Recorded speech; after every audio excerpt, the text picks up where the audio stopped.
Hello there and welcome to episode 86 of Little Big Knits. My name is Selma. I'm your host, Selma Knits on Instagram and Ravelry, and I am coming to you from Ottawa, Canada, a sunny Ottawa, Canada, where I live with my family and our cat Yoda. So welcome here today. Thank you for joining me in my living room for another episode about knitting primarily. There's a little bit of stitching this time. And thank you also for all the comments, not only for joining me today, but for all the comments last time. I really enjoy reading them. I think I haven't quite gotten through all of them, but I will get to them, and I just want to thank you for them. Lots of comments about jogless stripes, about different methods. Last time I showed to you my DRK Everyday Sweater by Andrea Mowry, which I had striped, and I had issues with the jogless stripes. And people were talking about two methods. So I actually tried two methods in my jogless stripes. And I didn't find either of them worked terribly well. So I had started the sweater using the jogless stripe where you knit one round of the new color, and on the second round, the first stitch, you pick up the yarn from the row below and knit it. You pick up not the yarn, but the stitch from the row below, and you knit it with the new yarn. So you end up knitting sort of like two stitches at a time. I tried that for a while, it didn't work. And then that's when I tried slipping just the first stitch of the second row, and neither of those worked so well. And quite a few of you talked about your own woes. Lots of you offered, different advice and videos to watch and so forth. So next time I need to make stripes, I'll probably check out something and see, maybe I wasn't pulling tight enough, maybe I don't know what. But it was also interesting to see that I'm not alone in struggles with jogless stripes. So there is a good contingent of us that don't seem to get along too well with jogless stripes. So yeah, I'm not loving the position of my camera. Let me take it down a notch. There we go. Hello. So, and also lots of comments about my makes and about the idea of creativity and, the idea of letting things go. Okay, my camera is just going to drive me crazy today. There we go.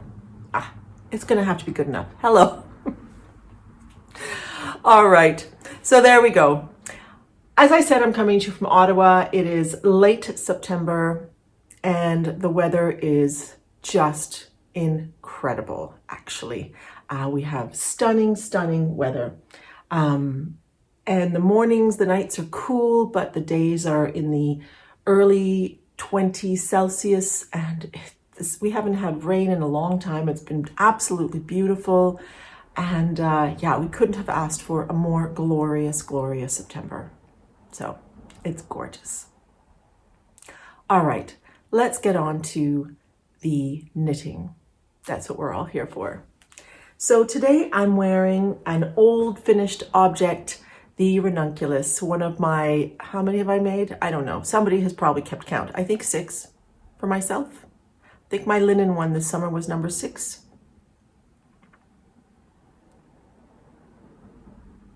Or 5? I don't know. But this was my second Ranunculus that I made, and I have worn this a lot. This is the Ranunculus by Midori Hirose, in case you're not familiar with the pattern. It used to be a one-size-fits-all pattern, but she has since adapted it. All the sizes start the same way, but there are raglan increases, and the stitch count and the number of increases you do is a little different. But I really love this pattern, and I have to say this version of the sweater gets me a lot of compliments. I was out and about yesterday wearing this outfit. In fact, I thought about wearing something else today, and then I was like, no, I want to wear my outfit from yesterday. And I think I got 3 comments from people. Oh, I love your sweater. Did you make your sweater? I love your sweater. And it's interesting. This one I made looser than my other ones. When I finished it, I was like, what did I do here? Because I didn't intend for it to be quite so loose, but it's actually been a really handy one. I thought it would be a little bit of a fancier one, but because it's more loose, it actually has a bit more of a sweatshirt feel to it. So I don't end up wearing it in the way that I thought I would wear it. I thought I would wear it at work, but it's not quite a work version. It's my Saturday, Sunday version, or my, out running errands version. And I often wear it with this light blue tunic that I have underneath that just hangs down below it. And yeah, I made this one on 6mm needles. So it really does have a lot of drape. And I made it in 2 yarns, a mohair, Lang Lame Mohair Luxe, I think it's called, and it's a gray color, number 23, and it's got very, very subtle sparkle going through it. And then the main yarn was an ancient arts yarn called Indulgence, which is, oh my gosh, I can't remember what the content is, but I think it's 90% silk or something like that, and I don't remember what the last bit is. And so with the 6mm needles and this yarn, it just drapes, right? So it ended up much more relaxed, and I've worn it a lot and I love it. I just remember in the beginning going, this wasn't quite what I was expecting from this one. But all my other sweaters I have knit with a 5.5mm needle. Sorry that I never know the US sizes, I'm sorry. And it just doesn't even dawn on me to check. I know 4mm is 6, so I don't know, 8 or something like that. But anyway, I usually use 5.5mm needles, but with this one, I think I accidentally used a 6mm needle. So that also really contributed to the drape, that and the high silk content. But I do love this one. I've worn it a lot. In fact, I had to soak it recently because I realized that it was getting quite yellowy from me wearing it so much. And yeah, and it really does fit just really nicely and in a very relaxed way. And you're going to see that there's a blue-gray theme today. I feel like there's a blue-gray and a dusty mauve theme today happening. So yeah. All right, so that's what I'm wearing. I don't have any finished objects for you today. So let's go on to my works in progress. Listen, I'm just going to start with my little bit of stitching. You'll remember this from last time. I have not finished my Sashiko stitching, my sort of improvised Sashiko stitching. In fact, I'm in the middle of something, but actually I feel like it goes this way. You'll recall that I started doing this Sashiko stitching. I'm actually using Sashiko thread. Okay, it's this stuff. It's kind of an off-white, and it's the number 2. It's just called Sashiko thread. It's 100% cotton, and it's by a Japanese company. And I got this at Fabrications, a fabric and yarn shop up the street from me. So I am making these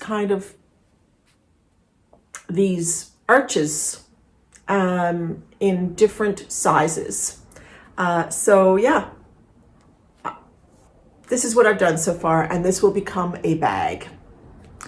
I realized, somebody commented, and I thought at the time, no, but I realized that I actually did, especially on this side, I did the Sashiko a little bit close to the edge. So I'm gonna have to figure out what I'm gonna do with this. I also wondered if this was going to be a big enough bag. I think it will be, but I have thought about maybe doing some other fabric around. I don't know, we'll see when I get there. But every time I work on it, I really enjoy working on it, but I don't work on it every day. This probably took me, actually I finished this one and went on to that one in one evening. So when I'm actually working on it, it doesn't take that long, but I just don't work on it all the time. It's sort of one of those things that I'll pick up, I'll do a whole bunch, really enjoy it, and then put it down for a few weeks. So yeah, that's what I've done in the last 4 weeks, because I usually podcast every 3 weeks, but somehow last weekend just wasn't a podcast weekend. It just didn't happen. I had the time, but I was tired, so it didn't happen. So yeah, so this is being held in this lovely linen bag that my friend Kate gave to me a while ago. It's by Madder Root, Maine. It's a beautiful linen bag, and it's not lined, so it's not great for knitting because the knitting needles will just go through the linen. But it's actually perfect for a stitching project. So I have my stitching in there. So that's the first thing I want to show you. The second thing I want to show you, I realize everything's down here on the floor, is in this beautiful bag. And this is, I can never remember her name, it drives me nuts. Wild Woolly Wood. I'll put her name down here, but she makes absolutely stunning bags. When I first ordered this, I thought it was going to be much bigger. So when it first arrived, I was a little disappointed because I expected a larger bag, but it's a beautiful sock bag. And I have a project in here that has been around for a while. I had wanted to put this sock on the sock blocker. I don't think I'm very well prepared today. So I had finished this first sock a while ago called Auni. The Auni socks by Maria Costamavara, who's a Finnish designer. And this is the Auni sock in the fingering weight. I think she has a DK weight as well. And it starts with bobbles, and then you are doing a rib all the way down. And I really am looking forward to having these socks. But I was sort of taking a while to start the second sock because the first row is quite involved. And so you need to sort of have a chunk of time. Once you get going on the rest of it, it's like any sock, you know, I find it just keeps on going. But the starting was a little bit more involved. So it took me a while to start my second sock, but I have started my second sock.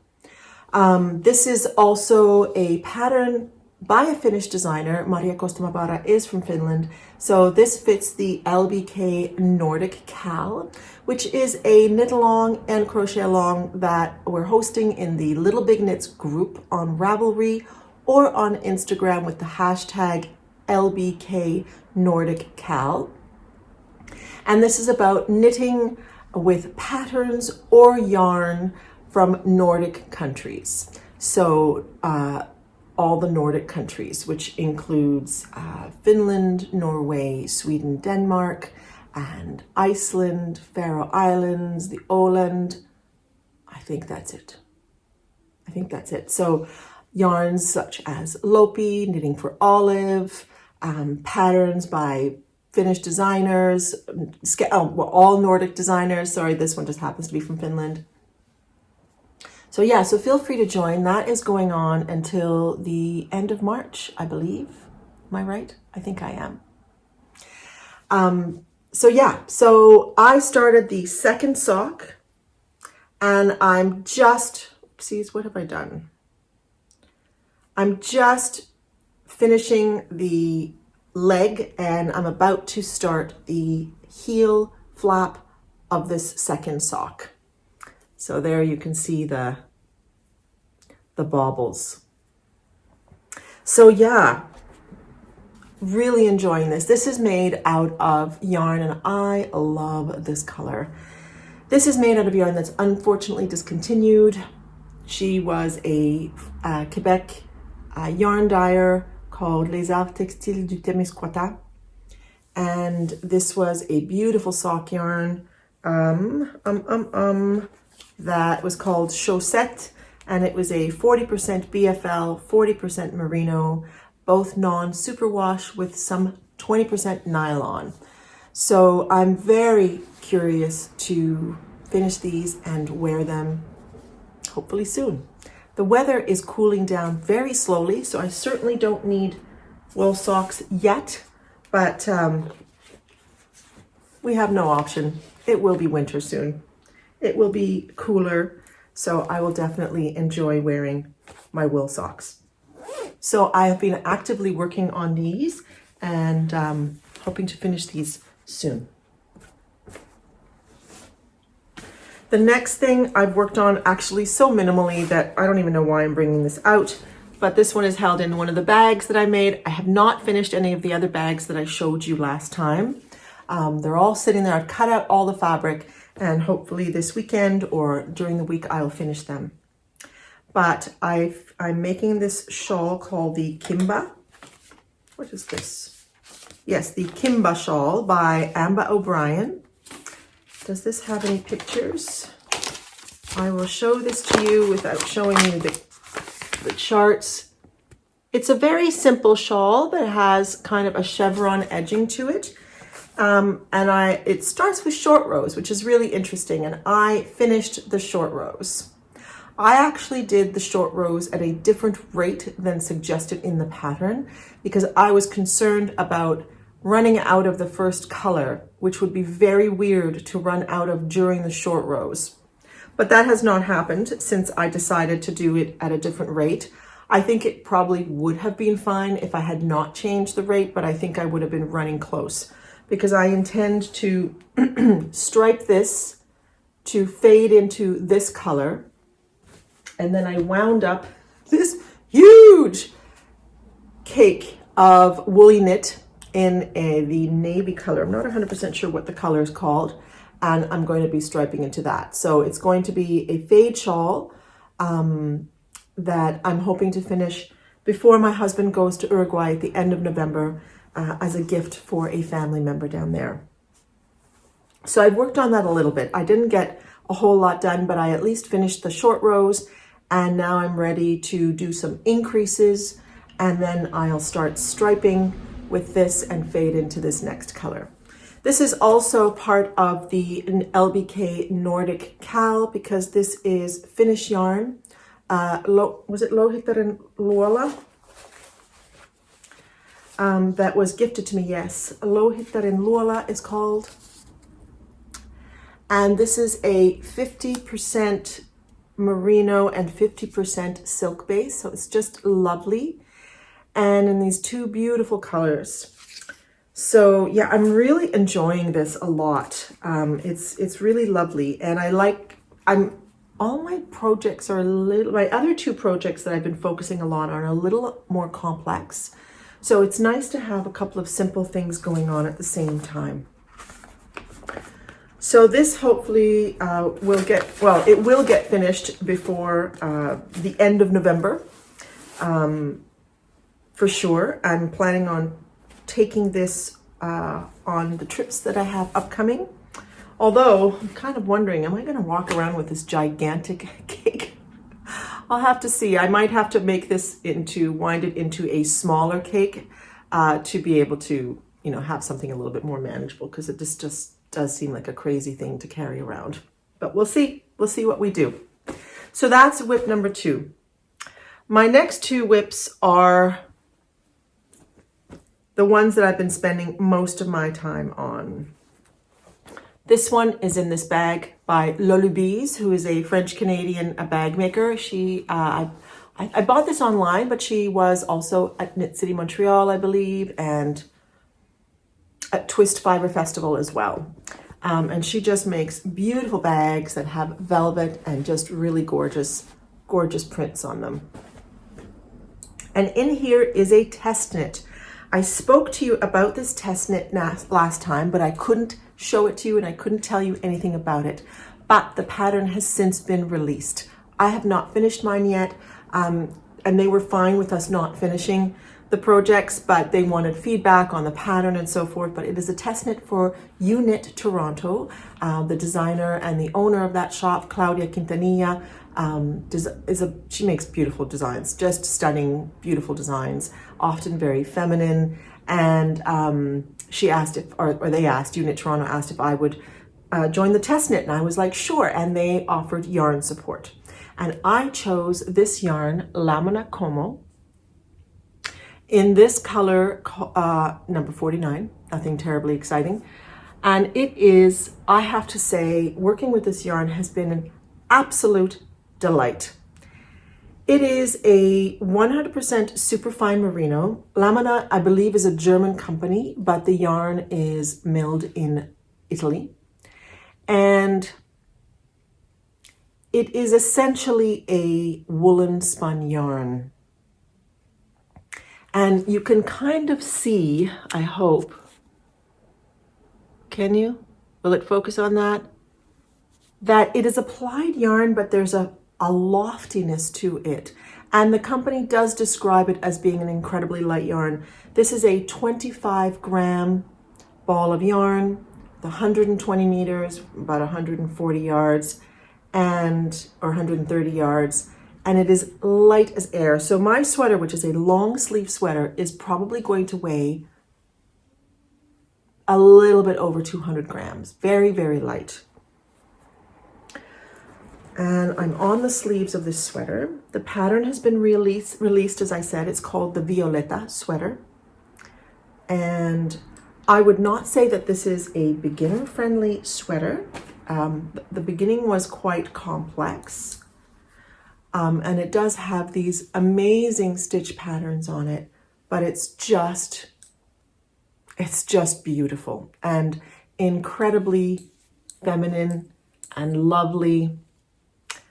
And I had made a mistake at the beginning because I didn't realize that you had to keep adding these panels every so often as you did the increases. So I ended up having to rip back. So that slowed me down a little bit. I might have finished the first sleeve at least otherwise. But it's just beautiful. It's got the cable detail on the sleeves as well, and these two panels of lace with cables interspersed. And it's just absolutely such a beautiful feminine sweater. And many of the testers, and I believe the original one is using a fingering mohair yarn combination. And so their sweaters are far more drapey with the very lofty nature of this lamina como. It is a much lighter, airier sweater. So I've decided to make mine a little bit shorter so that it's more sort of a dressy sweater to wear with, you know, with skirts or nice pants or even nice jeans. But yeah, so it's a little bit shorter, and we'll see if I got the right length. I might have to modify that. But I'm really enjoying working on this, and I've been working on this almost exclusively recently because I would really like to finish it and have it. The fabric that the yarn is creating is just so beautiful. I'm very curious to see how pilly this yarn is, because one would think that it's going to be very pilly. However, I'm knitting it with yarn that's like really like it's just a pillow-rama kind of thing. You usually start seeing the pills as you're working with it, but I'm not seeing any of that happening. So I'm very curious to see how this wears. And if it wears as well as it looks like it's going to, this could be my new favorite yarn. And I would like more of it to make another sweater. But I've really been enjoying this. It's got an interesting detail that you'll notice that the ribbing on this side is wider than the ribbing on this side. And the short rows are used in the ribbing to lift the back a little bit. So that's the first time I've ever used short rows in that way. So really interesting. It doesn't have any shaping here, so I do find that it sits high. So that's one thing if you're a person who doesn't like crew necks to sit too high. It does sit a little bit high, but it's very, very feminine, very, very pretty. And the projects that have been made are just stunning, really, truly stunning. So congratulations to Claudia and Eweknit for this beautiful design. And thank you so much for the yarn support. I'm so happy. So basically, when they contacted me and asked me if I would join the test knit and they offered yarn support, they suggested some yarns. And I was like, well, actually, I have 3 yarns that I'd like to try. This was one, the Lamina Como, and I had chosen this color. Another one was Tuku Wool DK. And the third one was the Lore by the Fiber Company Lore. So I said, these are not fingering mohair yarns, but you could get it with a DK gauge that I would really like to try. So I said, here are the colors that I would like to try. Here, these are the 3 yarns. You send me what you send me, and I'll be happy to use one of those. So they sent me the Lamina Como, and I'm really, really, really happy. So thank you so much for the opportunity to test for you, as well as to try this beautiful yarn. It's really, really delight. I honestly would go back and buy sweater quantities of this, but I'm not going to do that now. I've kind of been on a little bit of a yarn buying diet. I've received yarn as gifts and yarn support, but I haven't actually bought yarn since May. And I think that's going to change soon. I have some yarn in mind that I would like to buy, and I'm going to be going to Barcelona Knits in November, so then I'm definitely going to buy a little bit of yarn there. But yeah, so I would knit with this again. I'm very curious to see how it wears though, and I'm really looking forward to wearing this. It is so light and airy that I think it's going to be a nice sweater. One of the reasons I didn't want to use the fingering mohair combination was that I find that sometimes too warm. And this, I put it on the other day, or the other evening. I'll put a little picture here of me trying it on. I tried it on just to see how the sleeve looked, to make sure that it was the right width. And then I ended up sitting wearing it for about a half an hour. And I was like, this has a lovely, nice, light warmth to it, which was what I wanted. So yeah, it's going to be fabulous. So hopefully, I would imagine by the next time I podcast, I will definitely have finished this. The last work in progress that I have to share today, the other ones like the Natur like this and the Pearly Beach, I've not worked on at all in the last month. But the last one that I have been working on, although I have stalled a bit, is the Sara Vest. Also by Eweknit Toronto by Claudia Q, which is Claudia Quintanilla. And I am knitting this, and it's in a bag that I made a few years ago out of Marimekko Remnant fabrics. I am knitting with mohair this time, with remnants. I had made the bindweed cardigan by, I think, Sania Nadion, and I have leftovers. So I've slowed down on this project for a couple of reasons, and one of the reasons is that I'm playing yarn chicken. It's not the last of what I have. I have more, but I think I'm like procrastinating because I'm nervous about losing at the game of yarn chicken. I suspect I won't, but that's one of the reasons. The other one of the reasons is that I'm needing to modify this pattern a little bit. There are some details in this pattern that I've decided I'm going to have to modify. So it's absolutely beautiful. I'm looking forward to having it, and I'm hoping to finish this also certainly before Barcelona. I think it'll be great. The weather will be actually probably not too different from what we have now, maybe 18 degrees when I'm there. So I'm not going to need very warm clothing, but I think a vest could be quite lovely.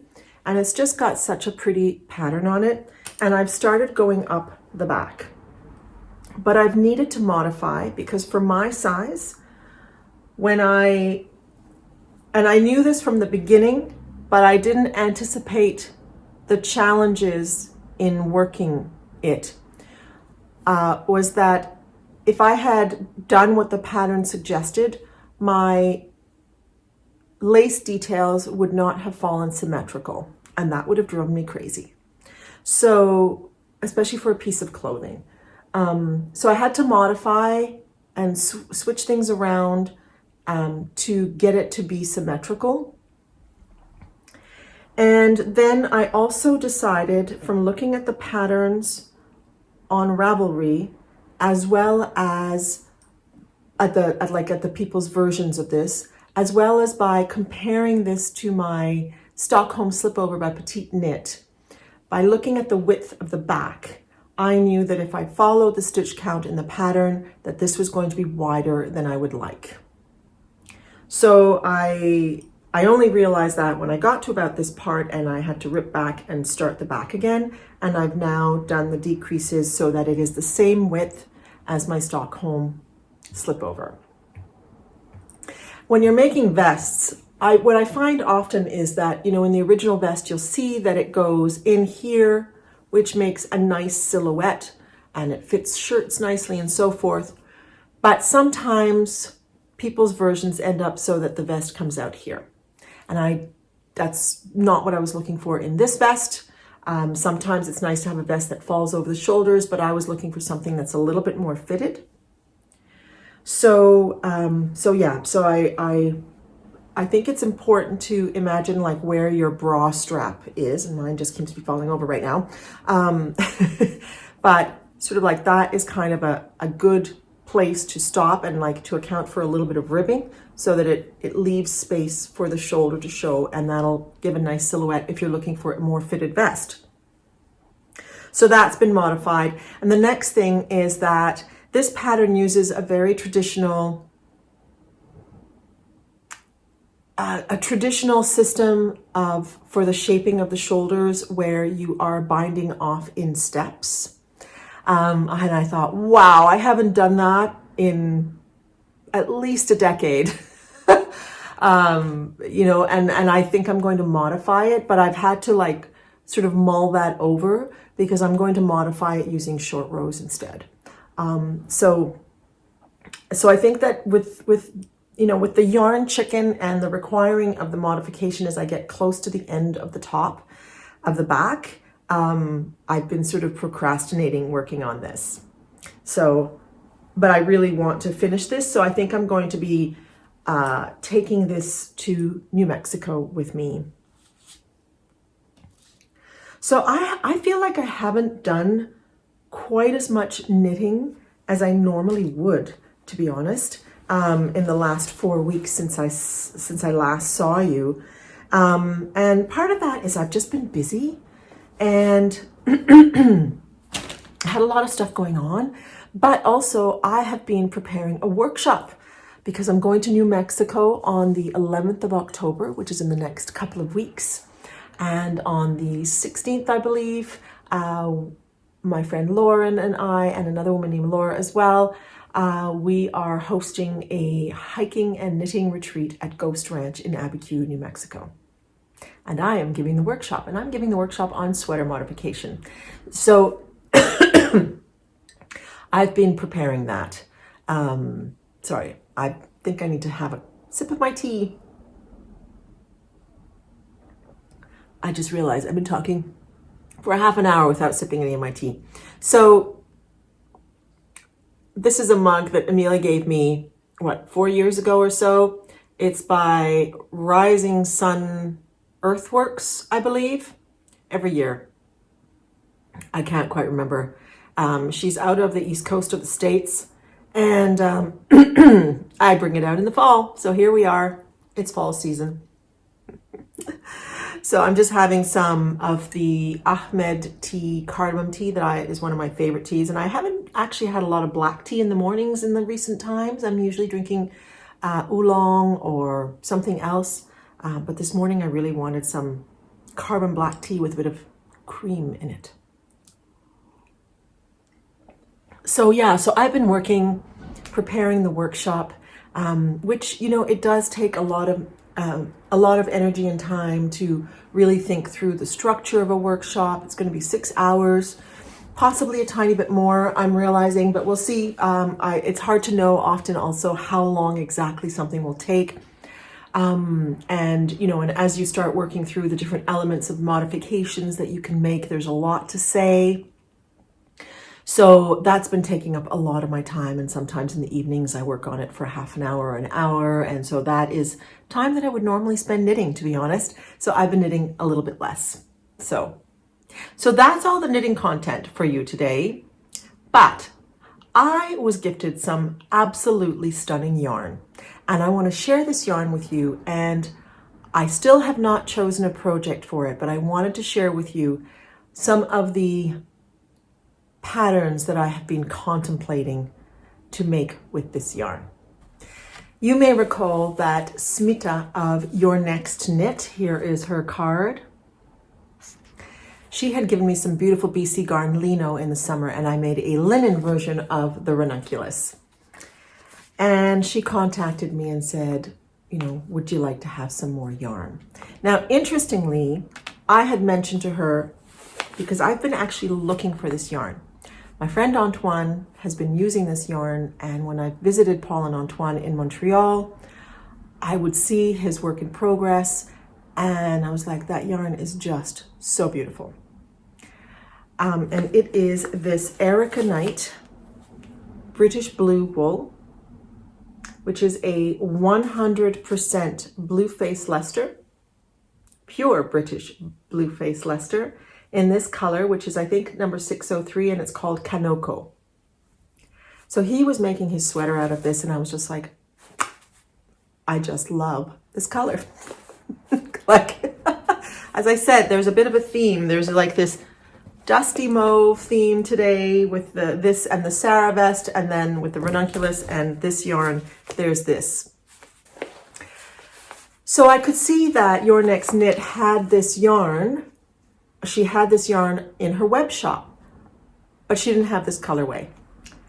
And I said, I'd really like to purchase some of this yarn from you. Would you be able to order the Kanoko? And she said, let me look into it. And then the next time she messaged me a few weeks later, she said, I've got it, I'm sending it your way. I was like, wait. She said, no, I'm sending it to you. This could be our collaboration for the fall. So thank you so much, Smita, because I'm like, this is going to be a next cast on for sure. But I've been thinking, what am I going to make with this? I have so many ideas. But it's just a beautiful, beautiful blue face Leicester yarn. So she sent me 5 skeins, and I wound up the first one and I did a swatch. So actually I'm going to turn it this way. Hello? The bottom swatch I made with 4mm needles, and I did this thing where you do a yarn over and 2 together 4 times to represent the needle size, 4mm for me. If you're using US, you would do 6 times.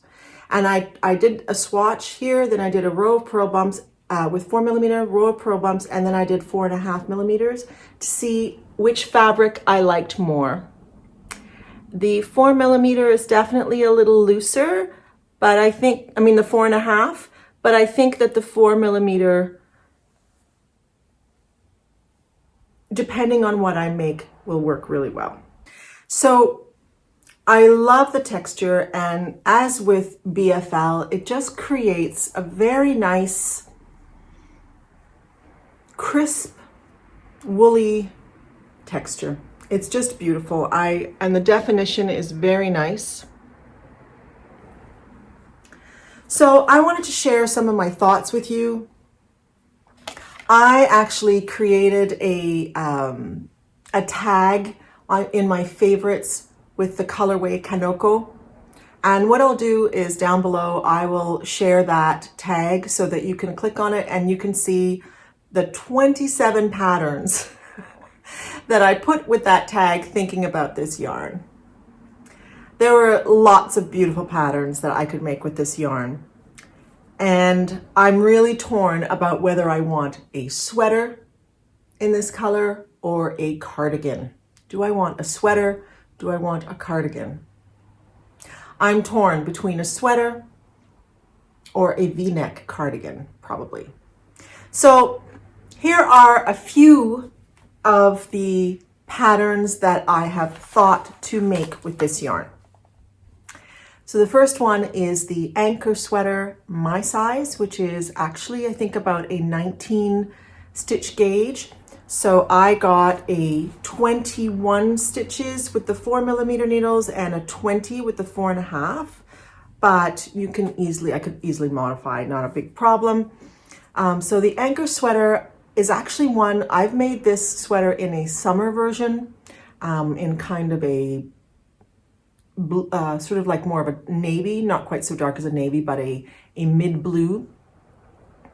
And I've wanted to make a winter version for myself for quite a while.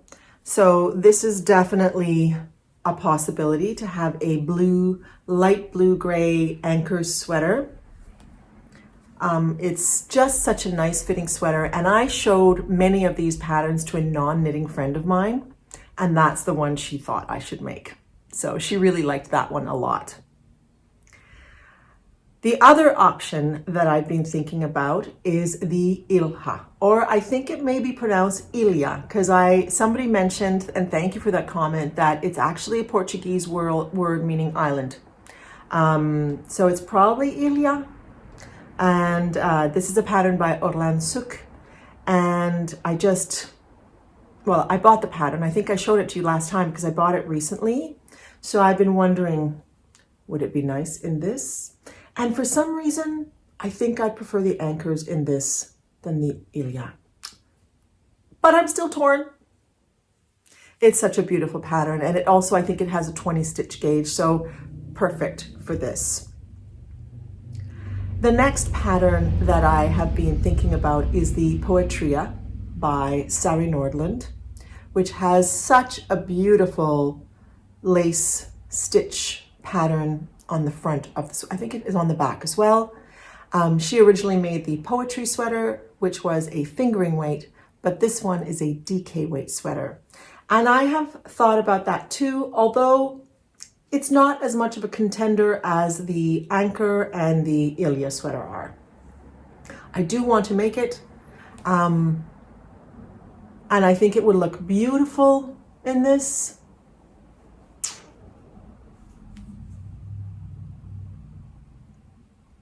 I don't know. I think I'm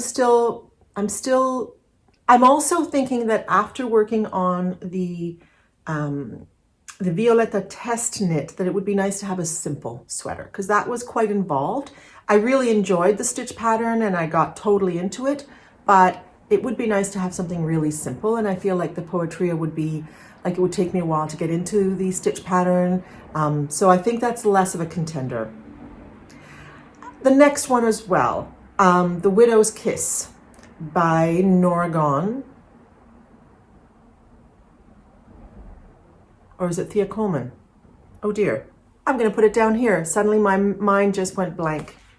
I think it's Thea Coleman. Anyway, this is such a beautiful sweater.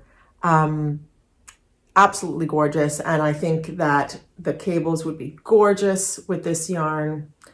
But I don't think that's less of a contender than the Poetry as well.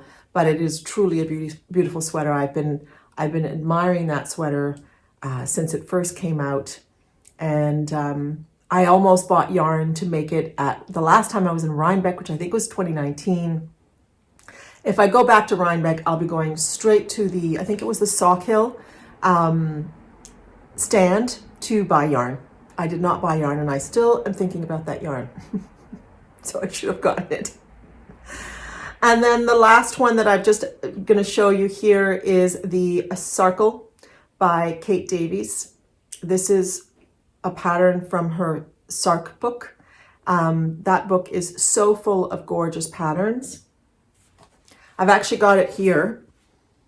It's just absolutely full of gorgeous patterns. And the one that I really want to make from here, but I know that I don't want it in blue.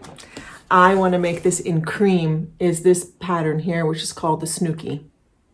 Absolutely, absolutely, absolutely love that.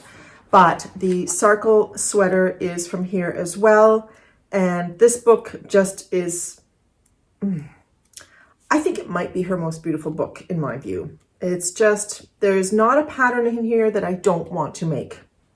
And so this sweater is just gorgeous. And there's another version of it there. So this is also a contender for that. And I think it would be nice. It would have a nice, lovely stitch pattern at the top. This is a bottom up sweater. And so that's probably the element that is stopping me, just because I overall, especially if I'm looking for something simple, would rather top down. So I think in terms of sweaters, I think I'm between the Anchor or the Ilya.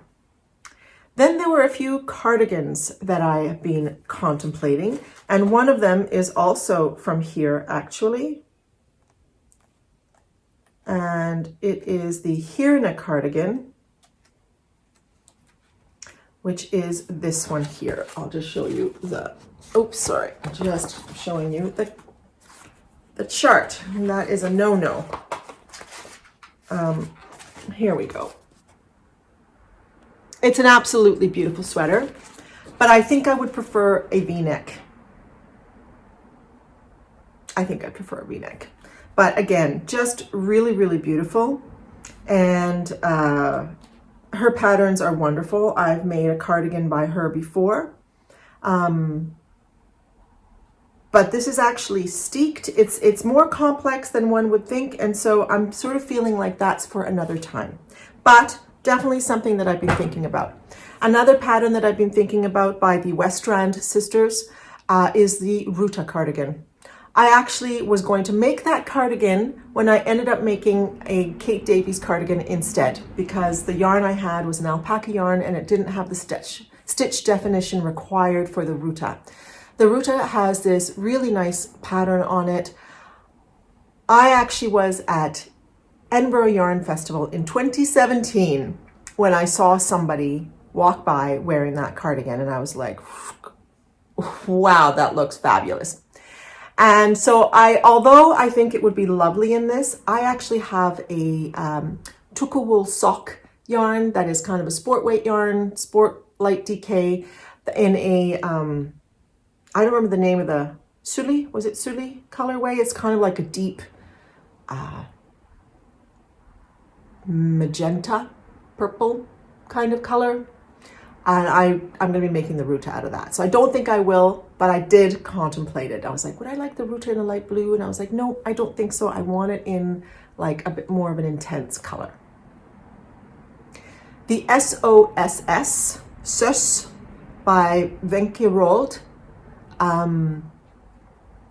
is a pattern that my friend, the non-knitter, when I was showing, she was like, ooh, I like that. And it's just a lovely V-neck cardigan that has a really nice texture on it. And that is a contender, although I'm making the Natuurlijk Vis, which I showed you last time, which has a similar texture on it. So I'm sort of thinking, okay, do I need two cardigans with textures on them? So that's taking probably a back seat as a result of that. The next two are, in terms of cardigans, the ones that I'm contemplating the most. The next one is the Granite cardigan, which is by Katarina Lindhagen. Have you ever seen Crazy Stupid Love? There is a character in there played by Bacon.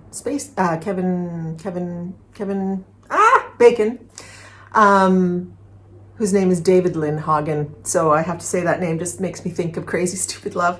So the Granite cardigan is just a really nice basic V-neck cardigan.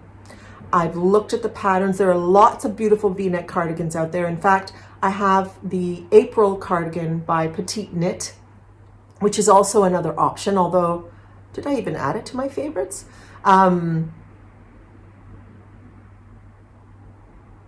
But just a simple V-neck. And there are so many out there, but this one sort of caught my eye. And when I looked at the projects, they all sat really nicely. So this is definitely a potential cardigan for me, if not also the April cardigan by Petite Knit. I should have written that down actually. And then the last potential cardigan is one that I showed you last time as well, by Karina Spencer, and this is the Minimalist Cable cardigan. And I would probably make the shorter version with this rather than the longer version. But again, I'm kind of thinking, I sort of feel like I just want something simple.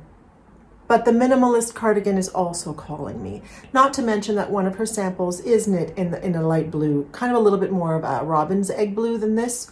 So yeah, so I have all these projects in my mind. However, I think I could probably put it down to either the Anchor, the Ilya, the Granite cardigan, and maybe the minimalist cable cardigan. We'll see what ends up happening, because when I finish the Violeta, and definitely when I finish the Sara Vest, this will get cast on. And I'll also speak to you a little bit more about Smita and Your Next Knit than when I have cast this on. So you'll hear more about that later. If you happen to have an opinion about what you think I should cast on, let me know. I'm also wondering what you're knitting on. What are you knitting on? Tell me. I can't see what you're making, so you have to tell me. So there you go. Those are my knits and my dreams from this episode. This yarn is so stunning. I cannot wait to start it. And I'm really enjoying working with the other yarns that I'm working with. So that's all the knitting content I have for you. Just before I leave you today, I thought I would tell you a little bit about where the time has gone this last month. When I didn't I think last weekend, I just needed a quiet weekend. I was really quite tired. So the last time I podcasted, I was going to be going to Toronto, which I did, and to see my friend Dana, as well as with Dana, go and see the Sting concert. And I did that. And that was absolutely fabulous. My goodness. I realized I have a lot of nostalgic feelings about Sting and the Police because I was madly in love with them in high school, and in particular Sting. And the first time I saw them in concert was in 1982 in Montreal. And I've seen Sting in concert 5 times. So just Sting and the Police, I should say 5 times. So this is my 6th time. But I hadn't seen him in concert since like 1993 or something like that. So it's been 20 years. Is that 20 years? That's 30 years. Is that possible? Oh my God. Anyway, it had been a long time. And so I so enjoyed the concert, but there was such a nostalgic feeling for me. It was weird. I felt really sad for days. Like I had this weird combination of happy and sad. It was very strange, and very emotional experience for me. But I really, really, really enjoyed it. And we also went to the Art Gallery of Ontario. There was a really interesting show about 2 female Impressionist artists, Mary Cassatt, the American artist, and Helen McNichol, who was a Canadian Impressionist. And they did not know each other, but they were painting at a similar time, at a time when women were not invited to artists' academies and studios. And they were both Impressionists, and it was really interesting, really good show. I really enjoyed the art, especially Helen McNichol's painting. I felt Mary Cassatt's drawings were actually more interesting than her paintings. But Helen McNichol's brushwork was just stunning. Really, she captured light so beautifully. So it was just a fabulous weekend of art and music, and we had some great meals. And I also went to Eweknit Toronto. So despite knitting their patterns and having met Claudia at Twist Fiber Festival, I'd never actually been to the store. So I went there before leaving on Monday morning. My train was at noon.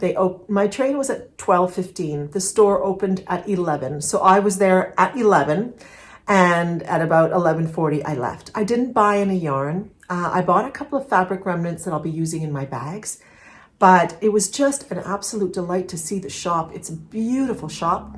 They have yarn and a fabric collection. They have a small, but I would say mighty fabric collection. They have Nani Iro and lots of different linens and just really beautiful, beautiful clothing fabrics as well. And also a beautiful yarn collection. And it's a lovely shop. It flows very nicely. And so it was really a lovely visit. I hope to go back again the next time I'm in Toronto. We'll see when that is, sometime in this next year.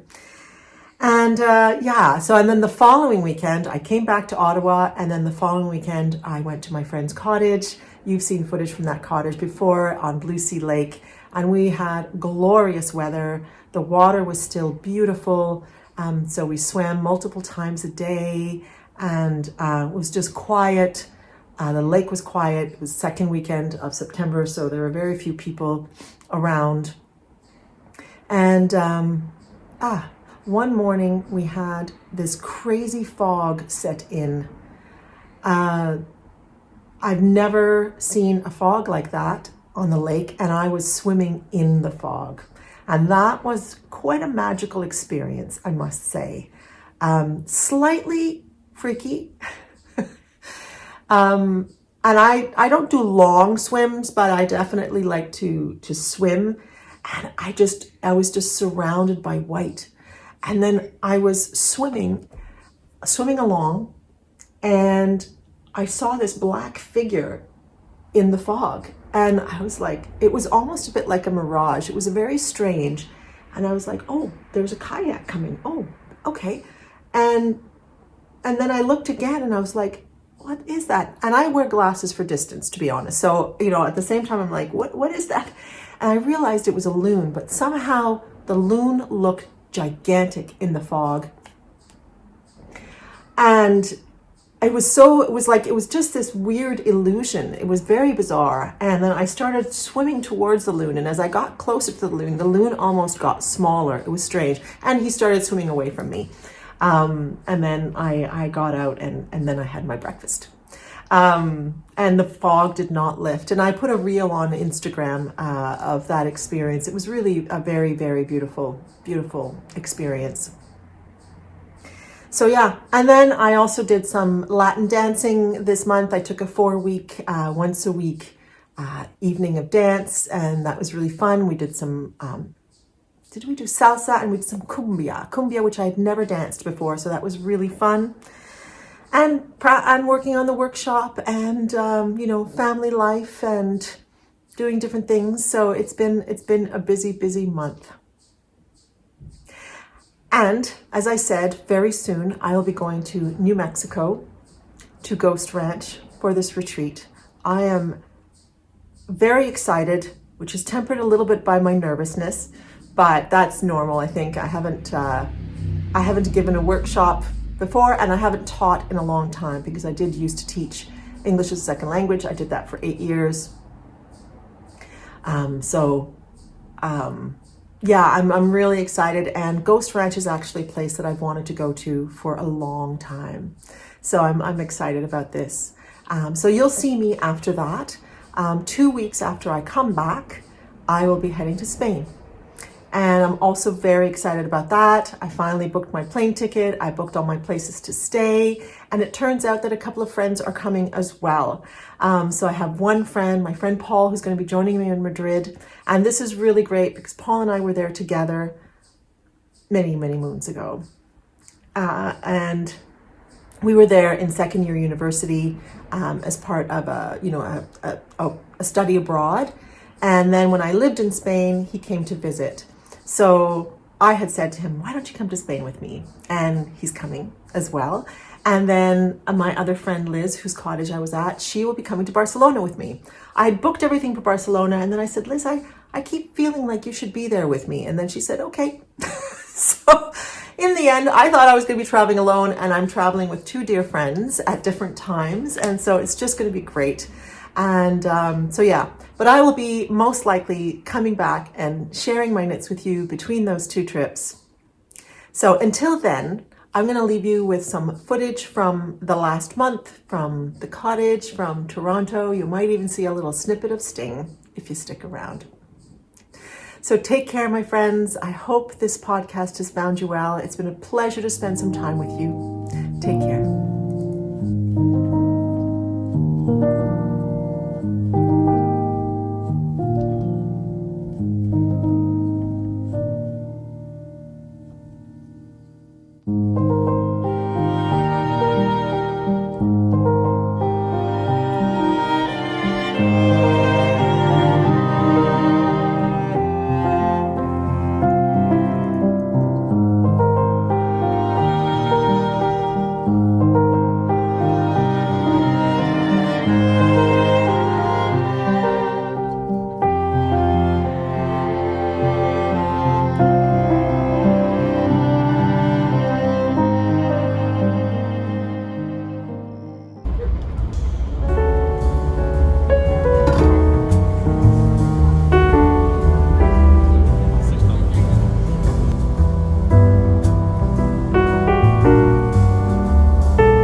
the shape of my heart.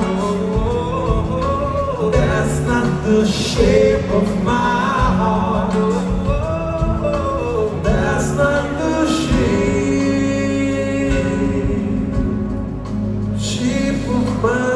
I still see the shadows in my room. Can't take back the love